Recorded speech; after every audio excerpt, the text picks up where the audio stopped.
ഇതെങ്ങനെ ആണ് മുന്നോട്ട് പോകാൻ പോകുന്നതെന്ന് പറയാൻ ബുദ്ധിമുട്ടുണ്ട്. അതേസമയത്ത് തന്നെ ഒന്ന് രണ്ട് കാര്യങ്ങൾ നമ്മൾ മനസ്സിലാക്കണം. ഒന്ന്, അമേരിക്ക ഇസ്രയേലിന് പരിപൂർണ സപ്പോർട്ടും ആദ്യമേ തന്നെ കൊടുത്തിട്ടുണ്ട്. കാരണം 15-ാം തീയതി, ജൂൺ 15-ാം തീയതി ആയിരുന്നു അമേരിക്കയും ഇറാനും തമ്മിലുള്ള സംഭാഷണം. എന്നിട്ടും ജൂൺ 13-ാം തീയതി നെതന്യാഹു ഇറാനെ ആക്രമിച്ചു. അത് അമേരിക്കയുടെ പ്രസിഡന്റ് ട്രംപിന്റെ അനുവാദത്തോടു കൂടിയാണ്. അതൊന്ന്. താങ്കൾ ചൈനയുടെ കാര്യം പറഞ്ഞു. അപ്പൊ അതിന് നമുക്ക് ബിഗ് പിക്ചർ നോക്കാനുണ്ട്.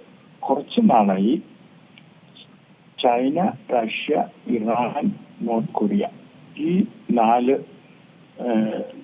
നേഷൻസ് തമ്മിൽ വളരെ അടുത്ത ഒരു ക്ലോസ് കൊളാബറേഷൻ ഉണ്ടായിട്ടുണ്ട്.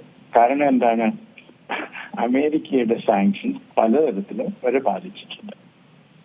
അപ്പോ നമുക്കറിയാം, യുക്രൈൻ യുദ്ധത്തിന്റെ കാര്യത്തിൽ ഇറാനും നോർത്ത് കൊറിയയും റഷ്യക്ക് മിലിറ്ററി സപ്പോർട്ട് കൊടുക്കുന്നറിയാം. ചൈനയുടെ കാര്യം പറഞ്ഞാൽ ഇറാന്റെ ഓയിൽ എക്സ്പോർട്ടിൽ 90% ചൈനയാണ് വാങ്ങിക്കുന്നത്. അപ്പോ എന്റെ അഭിപ്രായത്തിൽ റഷ്യയും ചൈനയും ഇസ്രയേൽ ഇറാനെ നശിപ്പിക്കാൻ നോക്കുമ്പോൾ എയർ ആക്ഷൻ കൊണ്ട് അവര് വെറുതെ മിണ്ടാതെ കണ്ണടിച്ചിരിക്കാൻ പോകുന്നില്ല. അവര് തീർച്ചയായിട്ടും ഇടപെട്ടു. എനിക്ക് തോന്നുന്നത് മിക്കവാറും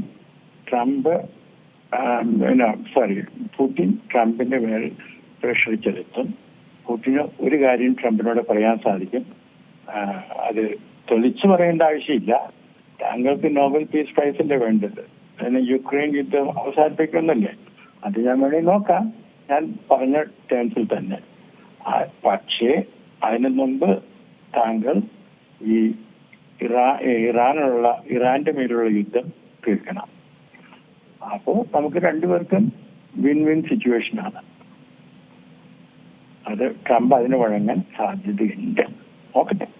ഏറ്റവും പുതിയ വാർത്തകളും വിശേഷങ്ങളും വിരൽത്തുമ്പിലറിയാൻ സീ മലയാളം ന്യൂസ് എല്ലാ ഡിജിറ്റൽ പ്ലാറ്റ്ഫോമുകളിലും ലഭ്യം.